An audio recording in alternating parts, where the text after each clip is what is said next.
नमस्कार, मैं हूं सत्यपाल और आप देख रहे हैं CWB हिंदी न्यूज। शक संवत 1947, विक्रम संवत 2082। आज भाद्रपद मास के शुक्ल पक्ष की द्वितीय तिथि और दिन सोमवार है। तदनुसार अंग्रेजी तारीख 25 अगस्त सन 2025। सबसे पहले आज की सुर्खियां। सीएम सैनी का लाडो लक्ष्मी योजना के तहत महिलाओं को 2100 रुपए देने की तैयारी, बताएंगे पूरी अपडेट। सीएम सैनी बोले, मनीषा ने दवाई ली थी, पारिवारिक विषय भी होते हैं, पुलिस मिसबिहेव की बात भी मानी। हरियाणा सीईटी रिजल्ट के बाद सबसे पहले होगी पुलिस भर्ती, जल्द खुलने जा रहा है करेक्शन पोर्टल। हरियाणा राज्य बाल कल्याण परिषद में आई ड्राइवर के पदों पर भर्ती, 10वीं पास करें आवेदन। पोस्ट ऑफिस की इन स्कीम्स पर मिल रहा है शानदार रिटर्न, आज ही करें इन्वेस्ट, जानिए पूरी अपडेट। पानीपत में पंचायत मंत्री के घर के बाहर प्रदर्शन, सफाई कर्मचारी बोले सरकार ने पूरे नहीं किए वादे, हड़ताल पर जाने की चेतावनी। डेरा सच्चा सौदा मुखी राम रहीम ने ऑनलाइन सत्संग में लॉन्च की MSG ई-कॉमर्स ऐप, देश व विदेश में करेगा व्यापार। हरियाणा सरकार का बड़ा फैसला, कच्चे कर्मचारियों से जुड़े मामलों के लिए पोर्टल हुआ तैयार। हरियाणा रोडवेज ने बसों की ट्रैकिंग के लिए तैयार की ऐप, ऑनलाइन टिकट बुकिंग की भी मिलेगी सुविधा। और हरियाणा की सीमा में खनिज लदे वाहनों पर लगेगा टैक्स, सरकार ने लागू किया ISTP। पत्थर, रोड़ी और बजरी महंगी होने की संभावना। और अब खबरें विस्तार से। हरियाणा में मौसम लगातार खराब बना हुआ है। प्रदेश के 12 जिलों में बारिश हुई है। इनमें सिरसा, जींद, रोहतक, हिसार, चरखी दादरी, फतेहाबाद, कैथल, फरीदाबाद, झज्जर, रेवाड़ी, महेंद्रगढ़ और भिवानी शामिल हैं। देर शाम बाद हिसार में बारिश इतनी तेज हुई कि गलियां और सड़कें पानी से लबालब भर गई, तो वहीं फतेहाबाद में बारिश से ही शहर की सड़कों पर पानी भर गया। बारिश के चलते ही रविवार को सीएम नायब सिंह सैनी का सोनीपत में होने वाला वन महोत्सव कार्यक्रम भी रद्द कर दिया गया। आज यानी 25 अगस्त की बात करें तो सिरसा, फतेहाबाद में 25 से 50%, हिसार, भिवानी, चरखी दादरी, झज्जर, महेंद्रगढ़, रेवाड़ी, गुरुग्राम, फरीदाबाद, नूह, पलवल, रोहतक, जींद, कैथल, कुरुक्षेत्र, सोनीपत में 50 से 75% बारिश होने की संभावना जताई गई है। जबकि पंचकुला, अंबाला, यमुनानगर, करनाल और पानीपत में 75 से 100% बारिश की संभावना है। वहीं 5 जिलों में यानी पंचकुला, अंबाला, यमुनानगर, करनाल, पानीपत में येलो अलर्ट जारी किया गया है। कल यानी 26 अगस्त की बात कर लें तो 9 जिलों में बारिश को लेकर येलो अलर्ट जारी किया गया है। उनमें यमुनानगर, चरखी दादरी, झज्जर, महेंद्रगढ़, रेवाड़ी, गुरुग्राम, फरीदाबाद, मेवात और पलवल शामिल है। वहीं यमुनानगर, भिवानी, चरखी दादरी, झज्जर, महेंद्रगढ़, रेवाड़ी, फरीदाबाद, गुरुग्राम, मेवात और पलवल में 75 से 100% बारिश की संभावना जताई गई है। 26 अगस्त तक राज्य के ज्यादातर क्षेत्रों में हवाओं व गरज चमक के साथ हल्की से मध्यम बारिश की संभावना मौसम विभाग ने व्यक्त की है। हरियाणा के भिवानी की लेडी टीचर मनीषा की मौत को लेकर सीएम नायब सिंह सैनी ने कहा कि मनीषा ने कीटनाशक दवाई ली थी, इसकी पुष्टि हो चुकी है। विपक्ष बेवजह से इस मामले को तूल दे रहा है। पहले सिरसा और फिर रविवार को पानीपत में सीएम ने यह बात कबूल की कि मनीषा के गायब होने पर उसके पिता संजय के साथ डायल 112 और पुलिस थाने में मिसबिहेव किया गया। उन्होंने कहा कि इस वजह से ही SP और बाकी पुलिसकर्मियों के खिलाफ जाँच की जा रही है, जिससे पता चल सके कि उन्होंने मनीषा के परिवार से ऐसा व्यवहार क्यों किया। सीएम ने कहा कि कई बार पारिवारिक विषय भी इस प्रकार के होते हैं। मेडिकल रिपोर्ट में भी आया है कि मनीषा ने दुकान से दवाई ली है। वह सभी रिपोर्ट मेडिकल में आई है, परंतु विपक्ष लगातार उसे उछालने की कोशिश कर रहा है, जो दुर्भाग्यपूर्ण है। इस प्रकार का विषय नहीं होना चाहिए। हर बात के लिए सरकार तैयार है।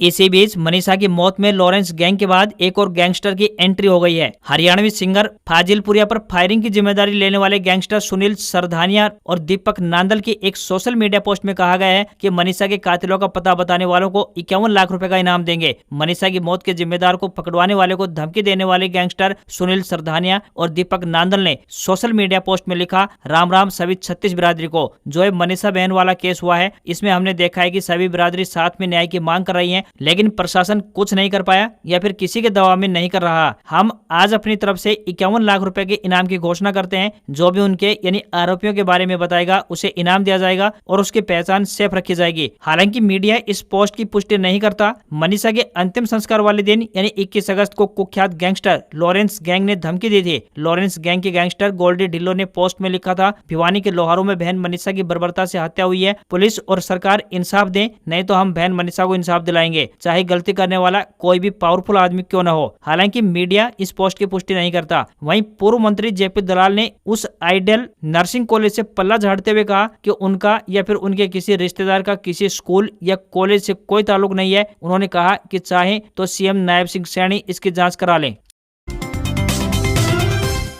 हरियाणा कर्मचारी चयन आयोग यानी HSSC की तरफ से 26 और 27 जुलाई को CET का आयोजन किया गया था। काफी बड़ी संख्या में उम्मीदवार इस परीक्षा में शामिल हुए। परीक्षा के बाद अब सभी उम्मीदवारों को परिणाम का इंतजार है। परिणाम जारी होने से पहले आयोग की तरफ से करेक्शन पोर्टल खोला जाएगा। इस दौरान आरक्षित वर्ग से संबंधित उम्मीदवार अपने सर्टिफिकेट अपलोड कर पाएंगे। परीक्षा का रिजल्ट आते ही सबसे पहले पुलिस भर्ती की जाएगी। पहले 17 अगस्त को पुलिस कांस्टेबल के 5600 पदों के लिए भर्ती निकाली गई थी। इस भर्ती के लिए फॉर्म भी भरवा लिए गए थे। इस भर्ती को बाद में रद्द कर दिया गया। अब इस भर्ती को नए सिरे से किया जाएगा। दरअसल बादली से कांग्रेस विधायक कुलदीप वत्स ने जब इस बारे में सवाल पूछा कि पुलिस कांस्टेबल के 5600 पदों की भर्ती कब होगी, तो मुख्यमंत्री नायब सिंह सैनी ने इसके जवाब में यह जानकारी दी। ऐसे में जिन भी उम्मीदवारों का सपना पुलिस में शामिल होने का है, तो वे अपनी तैयारी सुचारू रूप से करते रहें। रोहतक में समाजसेवी नवीन जैहिंद ने मनीषा की मौत मामले में दर्ज FIR को लेकर यूट्यूबरों और देसी पत्रकारों के समर्थन में आवाज उठाई है। उन्होंने कहा है कि पुलिस ने 12 यूट्यूबरों और पत्रकारों पर केस दर्ज कर उनके खिलाफ धारा 66F लगाई है, जो कि साइबर टेररिज्म या फिर डिजिटल टेररिज्म की धारा है। लेकिन यह आंदोलन न्याय के लिए था, इसमें शामिल लोग आतंकवादी नहीं है। नवीन जैहिंद ने कहा कि मनीषा के पिता ने हाल ही में एक वीडियो में बताया कि उनकी CBI जांच की मांग पूरी हो गई और वह सरकार व जांच से संतुष्ट हैं। वहीं दूसरे वीडियो में पिता ने कहा है कि आंदोलन के दौरान जिन लोगों पर केस दर्ज हुए या गिरफ्तारियां हुई है, वो नहीं होनी चाहिए थी। जैहिंद ने कहा कि मुख्यमंत्री को यह वीडियो भी देखना चाहिए। नवीन जैहिंद ने कहा कि देसी पत्रकार करमू, हर्ष छिक्कारा, लवकुश दहिया, विपिन खुराना व राजपूत हैंडल जैसे अन्य कुछ लोगों पर केस दर्ज किया गया है। नवीन जैहिंद ने कहा कि आंदोलन में कुछ लोग पंचायती भी बन गए। उन्होंने भावनाओं में आकर कुछ गलत भी बोला होगा, लेकिन इतना तो नहीं किया होगा कि उन्हें फांसी दे दी जाए या फिर आजीवन कारावास की सजा हो। उनके ऊपर जो 66F धारा लगाई गई है, उसमें 2 साल तक तो जमानत भी मिलना मुश्किल है। नवीन जैहिंद ने सवाल उठाते हुए कहा कि मनीषा की मौत मामले में जो लोग धरने को लीड कर रहे थे, वो लोग अब क्यों नहीं बोल रहे। उन्होंने पहले दिन ही कहा था कि युवाओं को जोश के साथ होश नहीं खोना चाहिए। पिछले आंदोलनों को देख लो, किसी नेता पर कोई केस दर्ज नहीं है, जबकि दूसरे लोग केस भुगत रहे हैं। ऐसा ही अब देखने को मिल रहा है, नेता गायब हैं और दूसरे लोग भुगत रहे हैं। नवीन जैहिंद ने कहा कि सोशल मीडिया पर आवाज उठाने वालों को दबाने का प्रयास किया जा रहा है। इस पूरे मामले में विपक्ष कुछ भी नहीं बोल पा रहा। पहले तो पुलिस ने खुद कंफ्यूजन पैदा किया और दूसरे लोगों पर केस दर्ज कर रही है। DPR चंडीगढ़ ने भी ट्विटर पर लिखा कि आरोपियों को बख्शा नहीं जाएगा। जब मामला सुसाइड का है तो कौन से आरोपियों को बख्शा नहीं जाएगा, ये समझ से परे है। हरियाणा में डेरा सच्चा सौदा प्रमुख गुरमीत राम रहीम अब डेरे का बिजनेस विदेश तक फैलाने की तैयारी में है। राम रहीम ने ऑनलाइन सत्संग में MSG कंपनी की ई-कॉमर्स वेबसाइट और मोबाइल ऐप लॉन्च की है। 19 अगस्त को हुई मजलिस में राम रहीम ने कंपनी का ऑर्गेनिक सरसों का तेल, वेबसाइट और ऐप तीनों चीजें एक साथ लॉन्च किए। ई-कॉमर्स कंपनी MSG स्टोर के जरिए राम रहीम देश विदेश में व्यापार कर पाएगा। राम रहीम की यह वेबसाइट अंग्रेजी, अरबी, बंगाली, हिब्रू, हिंदी और जापानी भाषा में है। राम रहीम इसके जरिए ग्रोसरी, कन्फेक्शनरी, तेल, घी, कॉस्मेटिक, हेल्थ केयर और घरेलू सामान के हजारों प्रोडक्ट बेचेगा। खास बात यह है कि सभी प्रोडक्ट MSG कंपनी के बने हुए हैं। MSG ब्रांड के सभी उत्पादों में से वे सभी उत्पाद शामिल हैं जिनकी एक व्यक्ति को रोजाना जरूरत होती है। कंपनी का कहना है कि ये उत्पाद केमिकल मुक्त हैं। साथ ही कंपनी ने यह भी दावा किया है कि वह अपने किसानों का भी ध्यान रखती है, जहां से उत्पादों के लिए कच्चा माल लिया जाता है। मोबाइल ऐप खोलने पर राम रहीम प्रोडक्ट के साथ दिखाई देता है। हर आइटम के सामान पर राम रहीम का फोटो लगा है। कंपनी की ओर से दावा किया गया है कि MSG प्रोडक्ट ऑर्गेनिक, उच्च गुणवत्ता वाले और प्रीमियम है। बता दें कि राम रहीम 40 दिन की पैरोल पर बाहर है। वह 14वीं बार जेल से बाहर है। राम रहीम सत्संग व मजलिस में शामिल होता है, जहां वह संगत को उपदेश देता है और उपलब्धियों का बयान करता है। पूर्व डिप्टी CM दुष्यंत चौटाला ने प्रदेश में हो रहे एनकाउंटर को लेकर हरियाणा पुलिस पर तंज कसा है। दुष्यंत चौटाला ने कहा, आज हालत ये है कि गुंडे नायब बन गए हैं और पुलिस प्रदेश से गायब नजर आती है। पुलिस पर से लोगों का भरोसा उठ चुका है। दुष्यंत चौटाला ने कहा कि हर अपराधी को पहले पुलिस पकड़ती है और फिर उसके पैर में गोली लगती है। ऐसे कारनामों पर तो पुलिस को गोल्ड मेडल मिलना चाहिए। दुष्यंत चौटाला ने प्रदेश में बढ़ते अपराधों पर चिंता जताते हुए कहा कि प्रदेश में अपराध का ग्राफ लगातार बढ़ रहा है। दुष्यंत चौटाला हिसार में नारनौद के सिंघवा खास पहुंचे थे। यहाँ पर मुर्रा नस्ल की धनों के जीवन यज्ञ में शामिल हुए। दुष्यंत चौटाला ने प्रदेश में पशु मेलों पर बैन को लेकर भी सवाल उठाए। दुष्यंत ने कहा कि कोविड काल के बाद से सरकार ने पशुओं के मेले बंद कर दिए हैं, जबकि ये मेले पशुपालकों के लिए गारू और प्रेरणा का बड़ा मंच होते थे। सरकार को चाहिए कि इन मेलों को दोबारा से शुरू करे ताकि हरियाणा की मुर्रा नस्ल का डंका देश भर में गूंजे।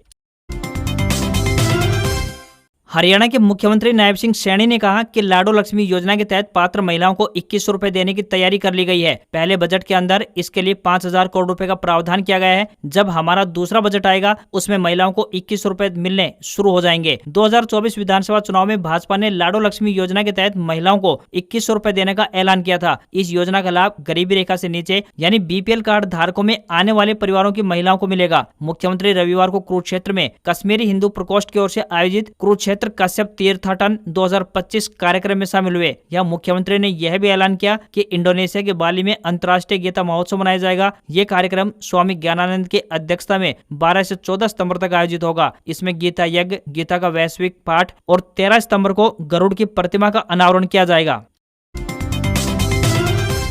हरियाणा सरकार की तरफ से अस्थायी कर्मचारियों को नौकरी सुरक्षा को लेकर एक बड़ा निर्णय लिया गया है। सरकार की तरफ से एक ऐसा ऑनलाइन पोर्टल मॉड्यूल विकसित किया गया है जहां पर नियमों के तहत अस्थायी कर्मचारियों को नौकरी सुरक्षा से जुड़े मामलों को पेश किया जा सकेगा और उन पर विचार हो पाएगा। सरकार द्वारा तैयार किए गए इस पोर्टल को जल्द ही लॉन्च किए जाने की संभावना है। बता दें कि मानसून सत्र में पंचकुला विधायक चंद्रमोहन ने एक सवाल पूछा, जिसके जवाब में सीएम नायब सिंह सैनी ने ये जानकारी दी। इसके साथ ही उन्होंने बताया कि हरियाणा संविदात्मक कर्मचारी यानी सेवा की सुनिश्चितता अधिनियम के तहत 5 वर्ष से कम सेवा वाले संविदात्मक कर्मचारी इस अधिनियम के तहत कवर नहीं होंगे। चंद्रमोहन की तरफ से अस्थायी कर्मचारियों को नौकरी की सुरक्षा देने के प्रस्ताव के विचाराधीन होने को लेकर सवाल उठाया था। उन्होंने पूछा कि उक्त लाभ की शुरुआत कब तक होना संभावित है, क्या 5 वर्ष से कम सेवा वाले अस्थायी कर्मचारियों को भी इसके तहत कवर किया जाएगा। इसके अलावा चंद्रमोहन ने पूछा कि क्या अन्य सरकारी विभागों या राज्य विश्वविद्यालयों जैसे कि कुरुक्षेत्र, जहां ये अस्थायी कर्मचारी पहले से काम कर चुके हैं और ईपीएफ में योगदान दे चुके हैं, तो क्या इनकी सेवा अवधि वर्तमान सेवा में गिनी जाएगी। तो बताया गया कि राज्य विश्वविद्यालयों में दी गई संविदा सेवा को इस अधिनियम और नियमों के तहत लाभ के लिए नहीं माना जाएगा।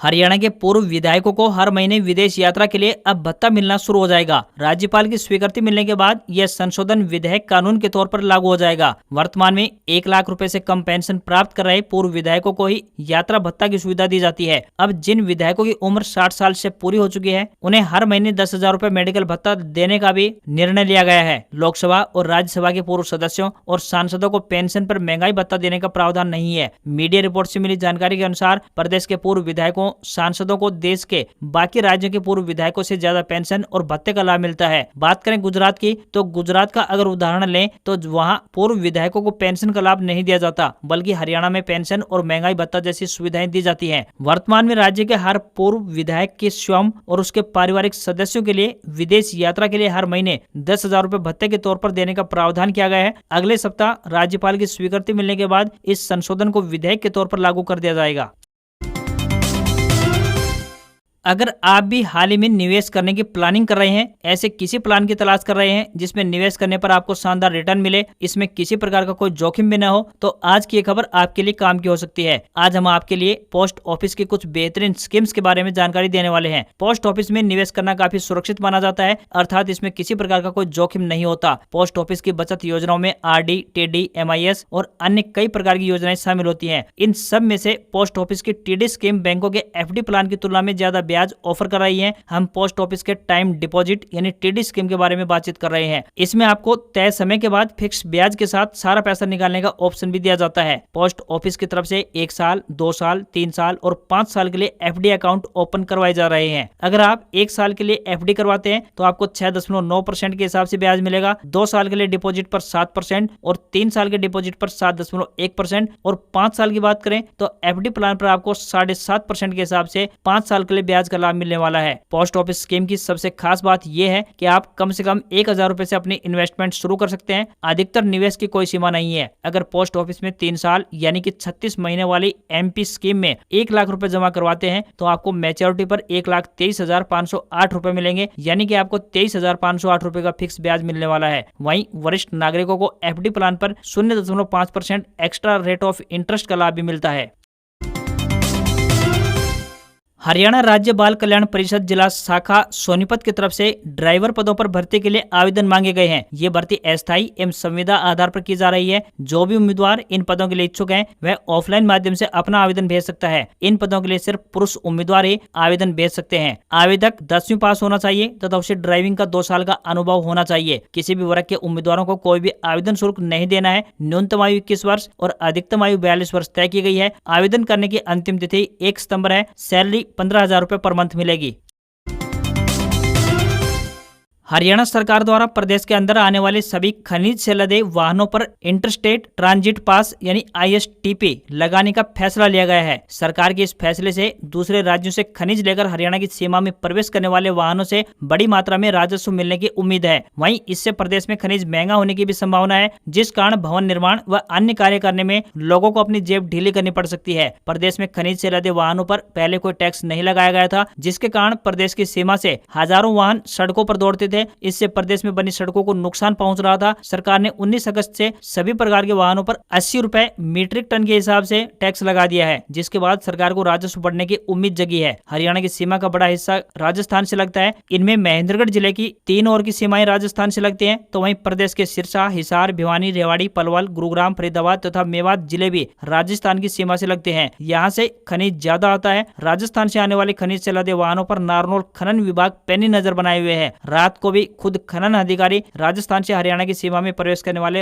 रास्तों पर गश्त करते हुए नजर आ रहे हैं। जिला खनन अधिकारी अनिल कुमार ने बताया कि हरियाणा सरकार के आदेशों अनुसार कार्रवाई अमल में लाई जा रही है। बॉर्डर वाले इलाकों को चिन्हित करके वहां पर नाके लगाने की तैयारी चल रही है।